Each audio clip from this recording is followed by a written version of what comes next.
የሰው ልጅ ታሪክ እጅግ አስፈሪና ወሳኝ ወደ ሆነ ምዕራፍ ተሸጋግሯል። እንደ አውሮፓውያኑ አቆጣጠር በጥርና በየካቲት 2026 መጀመሪያ ላይ በዓለማችን እጅግ ስትራቴጂካዊ በሆነው የሆርሙዝ ወሽመጥና በህንድ ውቅያኖስ ሰሜናዊ ክፍል የታየው ወታደራዊ ግዝፈት ተራ የኃይል ማሳያ ሳይሆን የዓለምን ስርዓት ዳግም ሊቀይር የሚችል የኃያላን ፍጥጫ ሆኗል። በአንድ በኩል ፕሬዝዳንት ዶናልድ ትራምፕ የሚመራውና የማይበገረው የአሜሪካው አርማዳ ተብሎ የተሰየመው ግዙፍ የባህር ኃይል ወደ ቀጠናው እየተመመ ሲሆን፣ በሌላ በኩል ደግሞ ኢራን፣ ሩሲያና ቻይና የፈጠሩት የለውጥ ዘንግ በታላቅ የሶስትዮሽ ወታደራዊ ልምምድ ምላሽ እየሰጡ ይገኛሉ። ይህ ፍጥጫ ፕላኔታችንን ወደ ሶስተኛው የዓለም ጦርነት ገደል እያቃረባት ያለ የጥፋት ደመና ሆኖ አጥልቷል። የዚህ ታላቅ ፍጥጫ ማዕከል የሆነው የሆርሙዝ ወሽመጥ የዓለማችን የነዳጅ ፍሰት የደም ስር እንደመሆኑ መጠን እዚህ አካባቢ የሚነሳ ማንኛውም ግጭት መላውን የዓለም ኢኮኖሚ ሽባ የማድረግ አቅም አለው። ኢራን፣ ሩሲያና ቻይና ያካሄዱት ዞልፋጋር 1400 የተሰኘው ግዙፍ ወታደራዊ ልምምድ ይህንን ስልታዊ ቦታ የመቆጣጠር ፍላጎታቸውን በግልጽ ያሳዩበት ነው።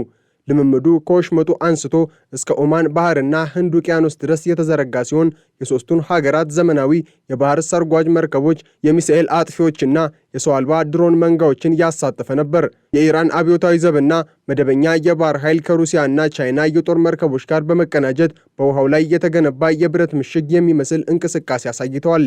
ኢራን በሰማይ ላይ የቀጥታ ተኩስ ይካሄዳል የሚል የደህንነት ማስጠንቀቂያ በመስጠት እስከ 25000 ጫማ ከፍታ ያለውን የአየር ክልል የጦር ቀጠና ማድረጓ የጉዳዩን አሳሳቢነትና የልምምዱን ግዝፈት የሚያሳይ ነው።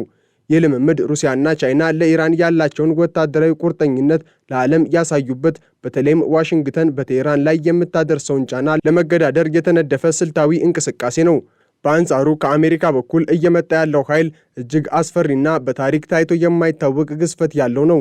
ፕሬዝዳንት ዶናልድ ትራምፕ ታላላቅና እጅግ ኃያላን የሆኑ መርከቦች ወደ ኢራን አቅጣጫ እየተመሙ መሆናቸውን በይፋ መግለጻቸው በቴህራን ላይ የሚሰነዘረው ወታደራዊ ጥቃት ምን ያህል ቅርብ እንደሆነ ፍንጭ ሰጥቷል። ፔንታጎን በከፍተኛ ፍጥነት ወደ ቀጠናው እያጋዘ ያለው የአውሮፕላን ተሸካሚ መርከቦች ስብስብ እጅግ ዘመናዊ የሆኑ የኤፍ-35 የጦር አውሮፕላኖች ስኳድሮኖችና ታድ የተሰኙ የሚሳኤል መከላከያ ስርዓቶች ቀጠናውን ወደ ወታደራዊ መጋዘንነት ቀይረውታል። ትራምፕ ኢራንን ኒውክሌር መሳሪያ እንዳታበለጽጊና ሰላማዊ ተቃዋሚዎችን መግደል አቁሚ በሚል ጥብቅ ቅድመ ሁኔታዎች እያስጠነቀቁ፣ ይህ ካልሆነ ግን አሜሪካ ታሪካዊና አሰቃቂ የተባለ ወታደራዊ እርምጃ ለመውሰድ ዝግጁ መሆኗን ገልጸዋል። የአሜሪካው አርማዳ በባህር ላይ የሚንሳፈፉ ከተሞችን የሚመስሉ ግዙፍ የጦር መርከቦችን የያዘ ሲሆን ይህ ኃይል ኢራንን ብቻ ሳይሆን ማንኛውንም በኢራን ወገን የሚቆም ኃይል ለመደምሰስ የተዘጋጀ መሆኑን ዋሽንግተን እያስገነዘበች ትገኛለች። በዚህ ታላቅ ፍጥጫ ውስጥ የሩሲያ ሚና እጅግ የጎላ ሆኗል። የሩሲያ የደህንነት ምክር ቤት ምክትል ሊቀመንበር ዲሚትሪ ሜድቬዴቭ በሰጡት አስተያየት ዓለም አቀፋዊ ግጭት ሊቀሰቀስ የሚችልበት ዕድል እጅግ ሰፊ መሆኑን አስጠንቅቀዋል። አደጋዎችን የመቋቋም አቅማችን እየቀነሰ ነው ያሉት ሜድቬዴቭ ሩሲያ ጦርነት ባትፈልግም እንኳን ምዕራባውያን ወደ ግጭት እየገፏት መሆኑን ገልጸዋል። ሩሲያ በዩክሬን ግንባር ካለባት ውጥረት በተጨማሪ በመካከለኛው ምስራቅ ከኢራን ጋር ያላትን ወታደራዊ ትብብር ማጠናከሯ አሜሪካን በሁለት ግንባር ለማዳከም ያሰበችበት ስልት እንደሆነ ይገመታል። የሩሲያ የባህር ኃይል ክፍሎች በሆርሙዝ ወሽመጥ አቅራቢያ ከኢራን ጋር የሚያደርጉት ወታደራዊ ልምምድ ሞስኮ ለዋሽንግተን እኛም እዚህ ያለን የምትልበት ግልጽ መልእክት ነው። ቻይና በበኩሏ በዚህ ፍጥጫ ውስጥ እንደ ዝምተኛው ግዙፍ ሆና ብቅ ብላለች። ቤጂንግ ለኢራን ያላትን ኢኮኖሚያዊና ዲፕሎማሲያዊ ድጋፍ ወደ ወታደራዊ ትብብር ደረጃ አሳድገዋለች። በጥር ወር መጀመሪያ ላይ በኢራን ውስጥ በተነሳው ህዝባዊ ተቃውሞ ወቅት ቻይና ለቴህራን መንግስት የዲጂታል ቁጥጥርና የመገናኛ ዘዴዎችን የማቋረጥ ቴክኖሎጂ በመስጠት ደጋፊነቷን አሳይታለች ተብሏል። የቻይናው የውጭ ጉዳይ ሚኒስትር ዋንጊው የአሜሪካን ዛቻ የጫካ ህግ ሲሉ ኮንነውታል። ቻይና በየካቲት አጋማሽ ላይ ከሩሲያና ኢራን ጋር የምታካሄደው የባህር ደህንነት ቀበቶ 8ኛው ዙር ልምምድ ቤጂንግ በአካባቢው ያላትን ስልታዊ ፍላጎት የምታስጠብቅበት ነው። ምንም እንኳን ቻይና ከሌሎች የባህረ ሰላጤው ሀገራት ጋር ያላትን የንግድ ልውውጥ እጅግ የላቀ ቢሆንም አሜሪካንም በመካከለኛው ምስራቅ ለመክታት በሚደረገው ጥረት ግን ከኢራንና ሩሲያ ጋር በአንድ መስመር ቆማለች። የእስራኤል ወታደራዊ ዝግጅትም የዚህ ትልቅ ስዕል ወሳኝ አካል ነው። የእስራኤል መረጃ ምንጮች እንደሚጠቁሙት የአሜሪካ ጥቃት በኢራን ላይ በማንኛውም ሰዓት ሊሰነዘር ይችላል። እስራኤል ወታደራዊ ዝግጅቷን ወደ ከፍተኛ ደረጃ ያሳደገች ሲሆን የአየር ክልሏና የስለላ ተቋሞቿ ከአሜሪካው ማዕከላዊ እዝ ጋር በቅርበት እየሰሩ ይገኛሉ። የእስራኤል ወታደራዊ መሪዎች በዋሽንግተን ባደረጉት ጉብኝት በኢራን የኒውክሌርና የሚሳኤል ማዕከላት ላይ የሚሰነዘረውን ጥቃት ዝርዝር ሁኔታ መወያየታቸው ተሰምቷል። እስራኤል ለኢራን ምላሽ ዝግጁ መሆኗን ገልጻ የአይረን ዶም እና አሮ የሚሳኤል መከላከያዎቿን በከፍተኛ ጥንቃቄ ላይ አኑራለች። ይህ ሁኔታ በቴህራንና በኢየሩሳሌም መካከል ያለውን ፍጥጫ ወደ መጨረሻው ምዕራፍ እያሸጋገሩ ይገኛል። በሌላ በኩል ቱርክ በዚህ አስፈሪ ውጥረት ውስጥ እንደ ሽምግልና ሰጪ ለመታየት እየሞከረች ነው። ፕሬዝዳንት ረጀብ ጣይብ ኤርዶጋን ከኢራኑ ፕሬዝዳንት መሱድ ፔዜሽኪያን ጋር ባደረጉት የስልክ ውይይት ቱርክ በቴህራንና በዋሽንግተን መካከል ንግግር እንዲጀመር ለማመቻቸት ዝግጁ መሆኗን ገልጸዋል። የኢራኑ የውጭ ጉዳይ ሚኒስትር አባስ አራቺ በቱርክ ባደረጉት ጉብኝት ምዕራባውያን አብዮታዊ ዘብን በሽብርተኝነት መፈረጃቸውን ታሪካዊ ስህተት ሲሉ ወቅሰዋል። ቱርክ ውጥረቱ ወደ ቀጥተኛ ጦርነት እንዳያመራ ብትሰጋም በሩሲያ ቻይናና ኢራን በኩል እየተገነባ ያለው የብረት ግንባር ግን ከአሜሪካ ጋር ወደማይቀረው ግጭት እያመራ መሆኑን ብዙዎች ይስማማሉ። ይህ በሆርሙዝ ወሽመጥ ዙሪያ የታየው ወታደራዊ ግዝፈት በታሪክ ታይቶ የማይታወቅ ነው። የአሜሪካው ግዙፍ የአርማዳና የኢራን ሩሲያና ቻይና የሶስትዮሽ የብረት ግንባር ፊት ለፊት ተፋጠዋል። የፕሬዝዳንት ትራምፕ ማስፈራሪያዎች፣ የኢራን ለጦርነት ዝግጁ ነን ባይነትና የቻይና ሩሲያ ወታደራዊ ድጋፍ ዓለምን ወደማይመለስበት ጥፋት እየመሯት እንደሆነ ግልጽ ነው። እያንዳንዱ የሚተኩስ ጥይት፣ እያንዳንዱ የሚንቀሳቀስ የጦር መርከብና እያንዳንዱ የቃላት ጦርነት የዓለምን ሰላም የሚወስን ሆኗል። ጦርነቱ ቢነሳ ውጤቱ ከሁለቱም ወገን አልፎ የዓለምን ምጣኔ ሀብትና የሰው ልጅ ደህንነት አመድ ሊያደርገው የሚችል እሳት እንደሚሆን አያጠራጥርም። የዚህ ፍጥጫ ኢኮኖሚያዊ አንድምታም እጅግ አስደንጋጭ ነው። የሆርሙዝ ወሽመጥ ለአንድ ቀን እንኳን ቢዘጋ የዓለም የነዳጅ ዋጋ በአንድ ጊዜ ወደ ሰማይ ይወነጨፋል። ይህ ደግሞ በምዕራባውያን ሀገራት ውስጥ የኑሮ ውድነትንና የኢኮኖሚ ቀውስን ያስከትላል። ሩሲያና ኢራን ይህንን እንደ መሳሪያ በመጠቀም አሜሪካን በኢኮኖሚ ለማንበርከክ ሊሞክሩ ይችላሉ። ቻይና በበኩሏ የነዳጅ ፍላጎቷን ለማርካት ከኢራን ጋር ያላትን ግንኙነት እንደ ዋስትና ትመለከተዋለች። በዚህም ምክንያት የሆርሙዝ ወሽመጥ ፍጥጫ ወታደራዊ ብቻ ሳይሆን የዓለምን የኃይል አቅርቦትና የገንዘብ ስርዓት የሚወስን የኢኮኖሚ ጦርነትም ጭምር ነው። በተጨማሪም የቻይና፣ ሩሲያ፣ ኢራንና ሰሜን ኮሪያ ጥምረት እያሳየ ያለው ስልታዊ አንድነት በምዕራባውያን የበላይነት ላይ የተደቀነ ታላቅ ስጋት ነው። የኔቶ ዋና ጸሐፊ ማርክ ሩተ እንዳሉት እነዚህ ሀገራት በአንድነት በመቆም የአሜሪካን መር አምባገነንነት ለመቃወም ወስነዋል።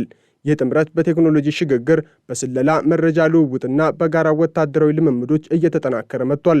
የአቡዳቢው የሰላም ድርድር በዩክሬን ጉዳይ ላይ እያተኮረ ባለበት በዚህ ወቅት በመካከለኛው ምስራቅ አዲስ የግጭት ግንባር መከፈቱ አሜሪካን በዓለም ዙሪያ ያላትን ወታደራዊ አቅም እንድትበታትነው ያስገድዳታል። የሆርሙዝ ወሽመጥ የጦርነት ነጋሪት ድምፅ ብቻ ሳይሆን የዓለምን የኢኮኖሚና የፖለቲካ የጀርባ አጥንት የሚፈትን የታሪክ መጋጠሚያ ሆኗል። ይህ በአሁኑ ወቅት እየታየ ያለው ፍጥጫ ከቀድሞ የቀዝቃዛው ጦርነት ዘመን በበለጠ ሁኔታ ዓለምን ለሁለት የከፈለና እጅግ አደገኛ የሆነ የመሳሪያ ግጥሚያ እየታየበት ነው። ሩሲያ፣ ቻይናና ኢራን በጋራ ያካሄዱት ወታደራዊ ልምምድ በቀላሉ የጥንካሬ ማሳያ ብቻ ሳይሆን ለአሜሪካ መራሹ የዓለም ስርዓት የቀረበ ይፋዊ የይበቃል ጥሪ ተደርጎ ሊወሰድ ይችላል። ይህ ጥምረት በምዕራባውያን ዘንድ የብረት ግንባር ተብሎ መጠራቱ የሀገራቱ ግንኙነት ከኢኮኖሚ ባለፈ ወደ ስልታዊ ወታደራዊ ውህደት መሸጋገሩን ያረጋግጣል። በተለይም የሩሲያ የቴክኖሎጂ ዕውቀት፣ የቻይና የገንዘብና የኢንዱስትሪ አቅም እንዲሁም የኢራን ስትራቴጂካዊ መልክዓ ምድራዊ አቀማመጥ ሲደመሩ በአሜሪካ ላይ ሊደቅኑት የሚችሉት ስጋት እጅግ ግዙፍ ነው። በዚህ ታላቅ ፍጥጫ ውስጥ የሚታየው ሌላው አስገራሚው ገጽታ የቴክኖሎጂ ዘርፍ ለጦርነት መሳሪያነት እየዋለበት ያለው መንገድ ነው። በዩክሬን ግንባር እንደሚታየው ሁሉ በሆርሙዝ ወሽመጥም የሰው አልባ ድሮኖችና የሳተላይት መገናኛዎች ሚና ወሳኝ ሆኗል። ሩሲያ በዩክሬን የምትጠቀምባቸውን በስታርሊንክ የታገዙ ድሮኖች ቴክኖሎጂ ለኢራን ማጋራቷ የቴህራን የባህር ኃይል በቀጠናው ያለውን የአሜሪካን አርማዳ በረቂቅ መንገድ ለመሰለልና ለማጥቃት ያለውን አቅም ይጨምረዋል። የስታርሊንክን የፍጥነት ገደብ ለመስበር የሚደረገው ጥረት በባህር ላይ የሚደረጉ የድሮን ጥቃቶችንም ይበልጥ ገዳይ ያደርጋቸዋል። ይህ የቴክኖሎጂ ሽግግር ጦርነቱ ከባህላዊ የመድፍና የሚሳኤል ድብደባ ወጥቶ ወደ አልጎሪዝምና የጠፈር የበላይነት ሽኩቻ መሸጋገሩን ያሳያል። አሜሪካ በዚህ ረገድ ያላትን የበላይነት ለማስጠበቅ የምታደርገው ጥረት ከሩሲያና ከቻይና የጋራ ምላሽ ጋር ተጋጭቶ በጠፈር ላይ ጭምር አዲስ የፍጥጫ ግንባር እንዲከፈት አድርጓል። ወደ ዲፕሎማሲው መድረክ ስንመለስ በአቡዳቢ የሚካሄደው የሰላም ድርድር ከሆርሙዝ ወሽመጥ ፍጥጫ ጋር በቀጥታ እየተቆራኘ ነው። ፕሬዝዳንት ዶናልድ ትራምፕ በዩክሬን ሰላም እንዲወርድ የሚያደርጉት ጥረት በመካከለኛው ምስራቅ ካለው ወታደራዊ እርምጃ ጋር የተያያዘ ነው። ትራምፕ በኢራን ላይ የሚሰነዝሩት ማሲቭ አርማዳ የተሰኘው ዛቻ ሩሲያን በዩክሬን የድርድር ጠረጴዛ ላይ እጅ እንድትሰጥ ለማስገደድ የሚጠቀሙበት የፖለቲካ ካርታ ሊሆን ይችላል። ይሁን እንጂ ዲሚትሪ ሜድቬዴቭ በሰጡት ምላሽ ሩሲያ ለአሜሪካ ማስፈራሪያ እንደማትንበረከክና የራሷን ጥቅም ለማስጠበቅ ማንኛውንም መስዋዕትነት ለመክፈል ዝግጁ መሆኗን ገልጸዋል። ሜድቬዴቭ የህመም መቋቋሚያ አቅማችን እየቀነሰ ነው ማለታቸው ሩሲያ ወደ ኒውክሌር ጦርነት ሊያመራ የሚችል እርምጃ ለመውሰድ ዳርዳር እያለች መሆኑን የሚጠቁም አስፈሪ መልእክት ነው። ይህ አይነቱ የቃላት ጦርነት በሁለቱ ሀያላን ሀገራት መካከል ያለውን አለመተማመን ወደ ከፍተኛ ደረጃ አድርሶታል። በሌላ በኩል የቻይና ስትራቴጂካዊ ትዕግስት በዚህ ፍጥጫ ውስጥ ትልቅ ሚና ይጫወታል። ቻይና ከኢራን ጋር ያላት ግንኙነት በነዳጅ አቅርቦት ላይ የተመሰረተ ቢሆንም ዋነኛው ግቧ ግን የአሜሪካን ትኩረት ከታይዋንና ከደቡብ ቻይና ባህር ማስወጣት ነው። አሜሪካ ግዙፍ የጦር ኃይሏን ወደ ሆርሙዝ ወሽመጥና ወደ ዩክሬን ስታግዝ፣ ቻይና በእስያ ፓስፊክ ቀጠና ያላትን ተጽዕኖ ለማስፋት ምቹ ዕድል ታገኛለች። በመሆኑም ቤጂንግ የኢራንና የሩሲያ የቅርብ አጋር ሆና የምትቀጥለው የራሷን የዓለም የበላይነት ህልም ለማሳካት እንዲረዳት ነው። የቻይናው የውጭ ጉዳይ ሚኒስትር ዋንጊው አሜሪካን የጫካ ሕግ አራማጅ ሲሉ መክሰሳቸው ቻይና የራሷ ፍትሐዊ የዓለም ስርዓት ለመመስረት ያላትን ቁርጠኝነት ያሳያል። ይህ ደግሞ በምዕራባውያንና በምስራቃውያን ኃይሎች መካከል ያለውን ልዩነት ይበልጥ ያሰፋዋል። የሆርሙዝ ወሽመጥ ውጥረት በዓለም አቀፍ የነዳጅ ገበያ ላይ የደቀነው ስጋት ደግሞ የሰላሙን ድርድር ይበልጥ ውስብስብ ያደርገዋል። ነዳጅ በታሪክ ታይቶ የማይታወቅ ዋጋ ጭማሪ ካሳየ የምዕራባውያን ኢኮኖሚ ለከፋ ቀውስ ይጋለጣል። ይህ ደግሞ ትራምፕ በሀገር ውስጥ ያላቸውን ተቀባይነት ሊሸረሽረው ይችላል። ሩሲያና ኢራን ይህንን ድክመት በመረዳት ነዳጅን እንደ ፖለቲካዊ መሳሪያ በመጠቀም አሜሪካን ለማንበርከክ ሊሞክሩ ይችላሉ። በአቡዳቢው ድርድር ላይ የሚነሱት ነጥቦች ከግዛት አንድነት ባለፈ የዓለምን የኢነርጂ ደህንነትና የገንዘብ ስርዓት የሚነኩ ናቸው። ዜሌንስኪ ከፑቲን ጋር እነዚህ ሁሉ ውስብስብ ጉዳዮች በከፍተኛ አመራሮች ደረጃ ካልተፈቱ በስተቀር እውነተኛ ሰላም ሊመጣ እንደማይችል ስለተገነዘቡ ነው። በተጨማሪም የዓለም አቀፉ ማህበረሰብ ስጋት ከቀን ወደ ቀን እየጨመረ ነው። የኬርሰንና የዛፖሮዥያ ነዋሪዎች በብርድና በቦምብ ድብደባ እየተሰቃዩ ባለበት በዚህ ወቅት የሀያላን ሀገራት መሪዎች ስለ አርማዳና ስለ ወታደራዊ ልምምድ ማውራታቸው የሰው ልጅ ሕይወት በፖለቲካዊ ቁማር ውስጥ ያለውን ዝቅተኛ ዋጋ ያሳያል። የእስራኤል ወታደራዊ ዝግጅትና የኢራን ለጦርነት ዝግጁ ነን ባይነት ቀጠናውን ወደማይመለስ የእሳት ባህር ሊለውጠው ይችላል። ጦርነቱ ቢነሳ ውጤቱ በዩክሬን ወይም በኢራን ብቻ የሚወሰን ሳይሆን መላውን ዓለም የሚያዳርስ አውዳሚ ማዕበል ይሆናል። የአሜሪካው የኒውክሌር ሰርጓጅ መርከቦችና የሩሲያ የሚሳኤል ስርዓቶች ፊት ለፊት መጋጠማቸው የሰው ልጅ ካጋጠሙት ታላላቅ የህልውና ስጋቶች አንዱ ነው። አሁን ያለንበት ወቅት የዓለም ታሪክ አቅጣጫ የሚቀየርበት ወሳኝ ምዕራፍ ነው። በሆርሙዝ ወሽመጥ ላይ የነገሰው ውጥረት፣ የዩክሬኑ ደም አፋሳሽ ጦርነትና በአቡዳቢ የሚካሄደው የዲፕሎማሲ ሽኩቻ ሁሉም የአንድ ትልቅ ስዕል አካላት ናቸው። ዓለም በሁለት ተጻራሪ ኃይሎች መካከል ተወጥራ ትገኛለች። በአንድ በኩል የአሜሪካን መር የሆነ ነባር ስርዓት፣ በሌላ በኩል ደግሞ በሩሲያ ቻይናና ኢራን የሚመራው አዲሱ የኃይል ጥምረት። የዚህ ትንቅንቅ ውጤት የሰው ልጅን የወደፊት ዕጣ ፈንታ ይወስናል። ሰላም ሊመጣ የሚችለው ከጦር መርከቦች ግዝፈት ሳይሆን ከእውነተኛ የፍትህና የጋራ ተጠቃሚነት መርህ ነው ተብሎ ቢታመንም በተግባር ግን የምናየው የኃይል የበላይነትን የማስከበር ጥረት ነው።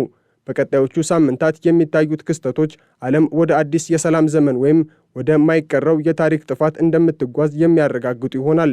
እያንዳንዱ ዜጋ፣ እያንዳንዱ መሪና እያንዳንዱ ተቋም የዚህ ታሪካዊ ሂደት አካል በመሆናቸው የሚወስዱት እርምጃዎች ሁሉ በጥንቃቄና በኃላፊነት ስሜት ሊመሩ ይገባል። ዓለም ትንፋሿን ዋጥ አድርጋ የዚህን ታላቅ ፍጥጫ ማብቂያ በጉጉትና በስጋት ትጠብቃለች።